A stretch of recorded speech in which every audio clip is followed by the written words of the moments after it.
फिर आते हैं इफेक्ट ऑफ टेम्परेचर चेंज हम कर रहे थे, ठीक है। टेम्परेचर रिपीट करूं क्या? ठीक है, जैसे सपोज हमारे पास रिएक्शन है A प्लस बी और goes to C, delta H इसका है नेगेटिव, डेल्टा H क्या है? तो ये एक्सोथर्मिक है या एंडोथर्मिक? एक्सोथर्मिक। ज्यादा थर्मो कर लिया है जसलीन, थोड़ा कम करो, है ना। एक्सोथर्मिक, डेल्टा H नेगेटिव तो एक्सोथर्मिक। अगर डेल्टा H नेगेटिव तो टेम्परेचर बढ़ा, अच्छा ऐसे करने का इसका सबसे अच्छा तरीका क्या है कि एक्सोथर्मिक है तो हीट को प्रोडक्ट साइड पे लिख सकता हूं, लिख देता हूं A plus B is C plus heat, ठीक है ना। अच्छा अगर ये सपोज एंडोथर्मिक होती, X plus Y goes to Z और डेल्टा H इसमें क्या होता फिर शुभम? डेल्टा H इसमें होता हमारा पॉजिटिव। अगर डेल्टा H पॉजिटिव होता तो हीट किधर लगता? रिएक्टेंट पे, तो हीट को रिएक्टेंट पे लिख देते हैं। अब बस इतना कर देना, करना क्या है, एक्सोथर्मिक है तो हीट को प्रोडक्ट पे, एंडोथर्मिक है तो हीट को रिएक्टेंट पे, क्योंकि हीट एक साइड यूज होगी तो दूसरी जगह रिलीज होगी, है ना। तो अब तुम्हें ये याद रखना है समरीज की अगेन क्या होगी, टेम्परेचर बढ़ाया तो अवे फ्रॉम हीट, टेम्परेचर बढ़ाया तो उसको अवे कैसे जाएगा वो, अवे फ्रॉम हीट, और अगर टेम्परेचर घटाया तो टुवर्ड्स हीट, टेम्परेचर घटाया तो टुवर्ड्स हीट। क्यों? क्योंकि तुमने टेम्परेचर बढ़ाया तो हीट कम करनी है, हीट कम करनी है, हीट को अवे जाके, तो ऊपर वाली रिएक्शन सपोज अगर मैंने टेम्परेचर बढ़ाया होता, सपोज कि मैंने इस रिएक्शन में टेम्परेचर बढ़ाया है, तो ऊपर वाली रिएक्शन कहां जाती है? If temperature is increase, if temperature increase suppose, तो ऊपर ये वाली रिएक्शन जाती अवे फ्रॉम हीट, तो ये जाती बैकवर्ड, और ये वाली जाती फॉरवर्ड। समझ आया क्यों? यस और no everyone? Yes sir. Yes sir.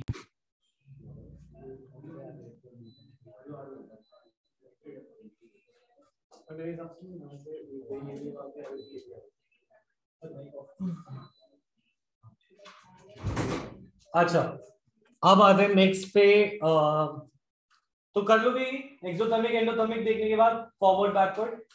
Next effect of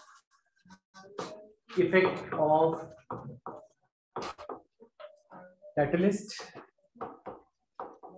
ठीक है। कैटलिस्ट जो होता है, व्हाट इज अ कैटलिस्ट, कोई बताएगा?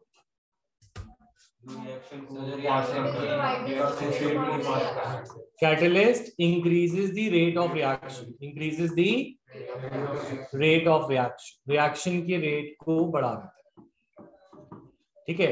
But it increases both forward and it increases rate of speed of, rate माने स्पीड, कोई चीज अगर काम 5 घंटे में होता है तो कैटलिस्ट के साथ कितनी देर में होगा? 2 मिनट में हो जाएगा।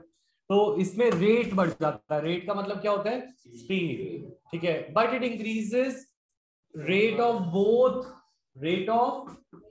Both forward and backward equally, forward का भी रेट बढ़ाता है और बैकवर्ड का भी रेट बढ़ाता है, और किसका ज्यादा बढ़ाता है? इक्वली। कितना? इक्वली, यानी जितना वो फॉरवर्ड बढ़ाएगा उतना ही वो बैकवर्ड बनाएगा, ठीक है। A प्लस बी, सर ये ऊपर C से क्या लिखा है? CA, सपोज इसका कैटलिस्ट है, कैटलिस्ट, तो A plus B goes to C, और ये कैटलिस्ट वाली रिएक्शन है, तो इसमें A प्लस बी जल्दी से C बनेगा या C जल्दी से B और A बनेगा, या बराबर हो जाएगा? बराबर। तो इट विल अफेक्ट और it will not affect the equilibrium, it will not affect the equilibrium, but क्योंकि इक्विलिब्रियम तब इफेक्ट होता जब एक साइड को वो फेवर करता, it will not affect equilibrium.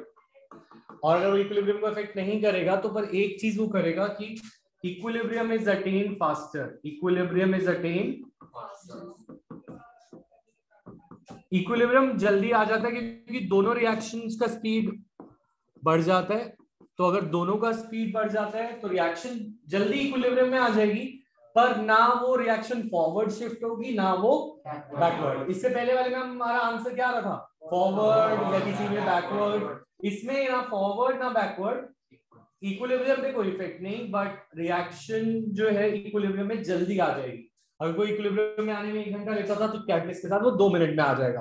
तो effect of catalyst is clear everyone, yes और no? Yes sir. Yes sir. ठीक है। Yes sir. अच्छा, last, effect of inert gas addition. Effect of inert gas addition, ये सब वैसे तुम्हारे मॉड्यूल में मिलेगा, पर इसको लिख लो फिर भी, ठीक है। Effect of inert gas addition. अच्छा, अब तो हम रिकॉर्डिंग करनी, ठीक है। तो effect of inert gas addition में क्या कह रहे हैं हम? पहली चीज ठीक है, सबसे ऊपर से, हाँ पता है। अच्छा, तो हम कह रहे हैं इनर्ट गैस एडिशन से कोई खास इफेक्ट नहीं आता अगर वॉल्यूम को क्या रखा जाए, ठीक है। वॉल्यूम को कांस्टेंट रखा जाए तो कोई इफेक्ट नहीं आता। तो एग्जांपल, आर्गन को अगर हम ऐड करते हैं, ठीक है, तो आर्गन क्या रिएक्शन में पार्ट लेती है किसी रिएक्शन में, क्योंकि वो नोबल गैस है, और नोबल गैसेस अगर रिएक्शन में पार्ट नहीं ले रही तो इक्विलिब्रियम पे भी कोई इफेक्ट नहीं आएगा, ठीक है। It is because addition of inert gas does not change partial pressure और the molar concentration of the substances involve. मतलब हम क्या कह रहे हैं कि क्या, अच्छा अगर मैं बोलूं कि इनर्ट गैस एडिशन से कोई इफेक्ट नहीं आता, और अभी मैंने एक केस बोला था कि प्रेशर से इफेक्ट आता है, ये बोला था, तो ऐसा कैसे हो सकता है? तुम ये मुझे बताओ। सपोज मैं यहीं पे एक स्पेस पे, हाँ सपोज मैं ये बात कर रहा हूं कि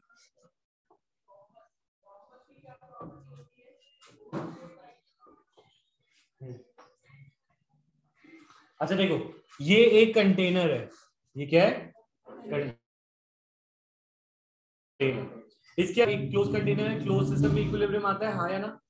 ठीक है, इसके अंदर मेरी N2 है, H2 है और NH3 है, ठीक है, N2 H2 और NH3। अब मैंने इसमें सपोज आर्गन डाल दिया, तो वो कह रहे हैं नो इफेक्ट, आर्गन डालने से। पर क्या इस कंटेनर की प्रेशर नहीं बढ़ जाएगा? बढ़ेगा, जब कोई गैस डालोगे तो कंटेनर में प्रेशर बढ़ नहीं जाएगा गैस डालने का। अगर एक बलून है उसमें तो आर्गन डालेगा तो बलून का प्रेशर नहीं बढ़ेगा? बढ़ेगा ना। तो ये वाला प्रेशर, अभी हमने बोला था कि प्रेशर से इफेक्ट आता है, अब हम कह रहे हैं कि इनर्ट गैस से कोई इफेक्ट नहीं आता। तो ये चीजें उल्टा नहीं हो गई? मतलब इनर्ट गैस डालने से प्रेशर तो इफेक्ट आएगा, पर पॉइंट इज दिस कि यहाँ पर पार्शियल प्रेशर चेंज नहीं होते। पार्शियल प्रेशर क्या होता है? जो N2 का प्रेशर है क्या वो चेंज होगा? क्या प्रेशर ऑफ H2 चेंज होगा? नहीं। क्या प्रेशर ऑफ NH3 चेंज होगा? नहीं, वो सब चेंज नहीं होगा। क्यों? क्योंकि वो चेंजेस तो उनके इंडिविजुअल प्रेशर्स पे तो कोई इफेक्ट नहीं आएगा। और केपी में जाता क्या है? केपी में क्या जाता है? पार्शियल प्रेशर जाता है। तो पार्शियल प्रेशर जाता है तो दैट मींस यहाँ पे सिर्फ पार्शियल प्रेशर का इफेक्ट आ सकता है, पर इनर्ट गैस का कोई इफेक्ट नहीं आएगा, क्योंकि वो पार्शियल प्रेशर को चेंज नहीं करती। ये वाली बात समझ में आई? जो हम यहाँ पर कर रहे थे, जो प्रेशर चेंज कर रहे थे, वो हम वॉल्यूम बढ़ा के या वॉल्यूम घटा के कर रहे थे। तो अगर मैं वॉल्यूम बढ़ा देता हूँ या वॉल्यूम घटा देता हूँ, तो इसमें क्या होता है? वॉल्यूम बढ़ाने घटाने से इनके पार्शियल प्रेशर चेंज हो जाएंगे, क्योंकि पी टोटल चेंज हो जाएगा। क्या चेंज हो जाएगा? पी टोटल इनका चेंज हो जाएगा। तो इसकी वजह से इनके पार्शियल प्रेशर्स भी चेंज हो जाते हैं। पर ये चीज तुम ये समझो, वॉल्यूम अगर चेंज कर दे तो उनके पार्शियल प्रेशर चेंज होगा। हाँ, तो चेंज हो जाएगा। अगर कोई और गैस डाल के करा जाए, जो रिएक्शन में ऑलरेडी है उस गैस को डाल के किया जाए, तो भी प्रेशर चेंज। सर एक बार वापस समझाना, दोबारा समझाना।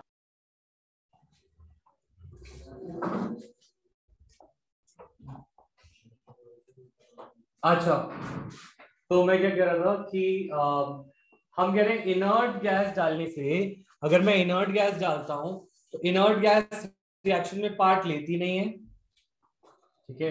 इनर्ट गैस रिएक्शन में पार्ट नहीं, यस और नो? गुलशान,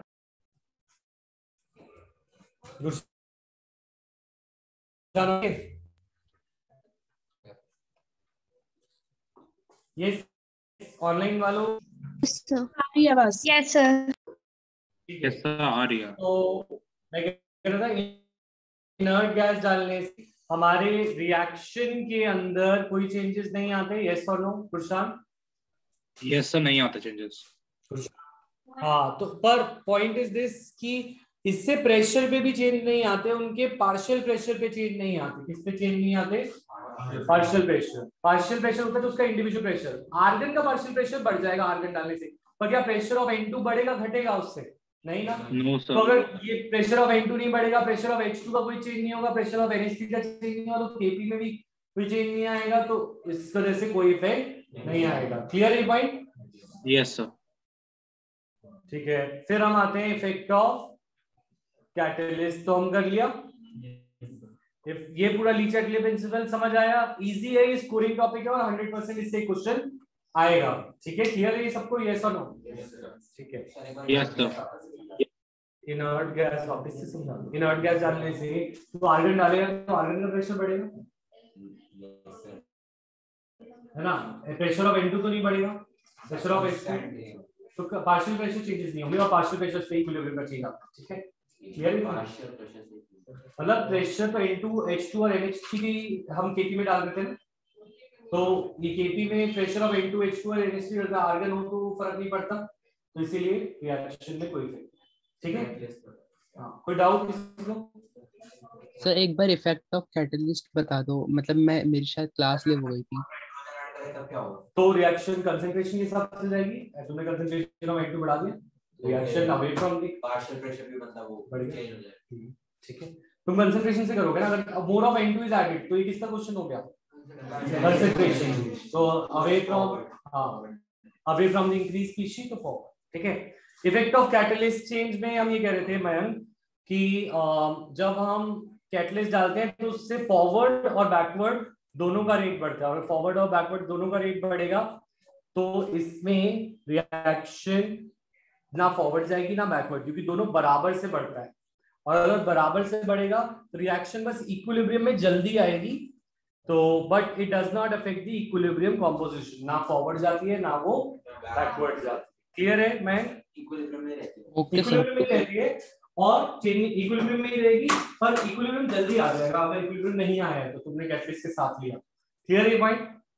नेक्स्ट, तो उसके बाद हमारा शुरू होता है यहाँ से और डिफिकल्ट जर्नी है, वो है आयनिक इक्विलिब्रियम। ठीक है, let us talk about. Sir अभी तक तो इक्विलिब्रियम मुश्किल नहीं था, बस उसके न्यूमेरिकल मुश्किल थे। ठीक है, सर मुश्किल था सर आयनिक और एसिड बेसिस। बोलो बोलो। सर आपने गिब्स एनर्जी वाला रिलेशन करा दिया? नहीं कराया, करा दूंगा। गिब्स एनर्जी का अभी आयनिक पे फोकस करते हैं, गिब्स एनर्जी का रिलेशन करा। सर उसके न्यूमेरिकल्स नहीं करना ना सर अभी? राइट से इस पे थे, कोई बात नहीं, अभी आयनिक पे फोकस करते हैं। ठीक है, मैं बोल रहा हूँ करा दूंगा। ठीक है, वैसे कुछ जल्दी टाइम नहीं लगेगा कराने में, पर वो क्वेश्चन आएगा नहीं पेपर में, तो मैं इसलिए अभी वो पे फोकस कर रहा हूँ जो पेपर में पक्का 100% आने वाले टॉपिक है, कराऊंगा मैं पूरा। ठीक है, कल सर परसों मैंने भी होमवर्क करा था आज, तो सर वो 14 क्वेश्चन मेरे को आया नहीं सर। चलो back very good, exercise. Thank you. मैं तुमने कर लिया होमवर्क, बाकी बच्चे तो यहीं पे ऐसे ही आ गए, मुझे पता है। मैगी ने बताया, बाकी सबने तो बोला नहीं सर मैंने करा है कुछ नहीं। जीवन भी लिखा और है, मैंने करा सर। भी किया है सर, सबने किया है। Very good, thank you everyone. अच्छा, तो हाँ एक्स्ट्रा क्लास बोल रहे हो? हाँ पूछ रहा हूँ, एक्स्ट्रा क्लास लेनी है कल परसों? अच्छा, किसने फ्लूइड्स का टेस्ट नहीं दिया और सॉलिड्स का? हाथ खड़ा कर ले खुद ही, इससे पहले कि मैं लिस्ट मंगवाऊं। सॉलिड्स का कोई भी एक नहीं दिया तो खड़े हो जाओ, हाथ खड़े कर लो, हाथ खड़े कर लो। ऑनलाइन वाले भी जरा हाथ खड़े करें, जिसने फिजिक्स के टेस्ट नहीं दिए अभी तक।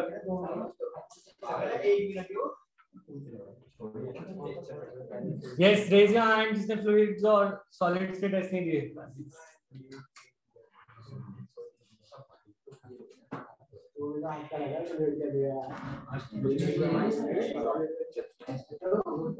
तो कब देने की विचार है? अगले साल दे दे, अगले साल जब रिपीट कर रहे होंगे तब दे देना।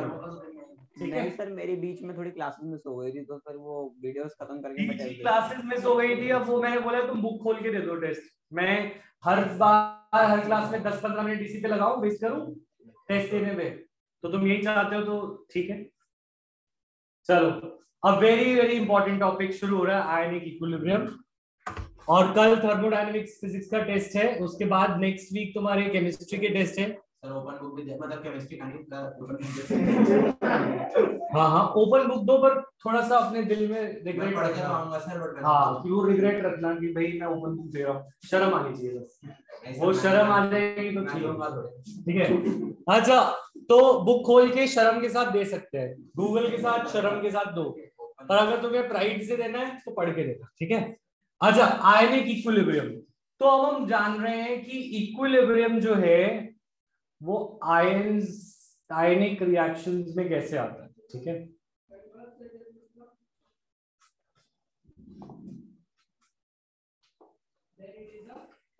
तो वेरी इंपॉर्टेंट, एक बार रिकॉर्डिंग स्टॉप करके फिर से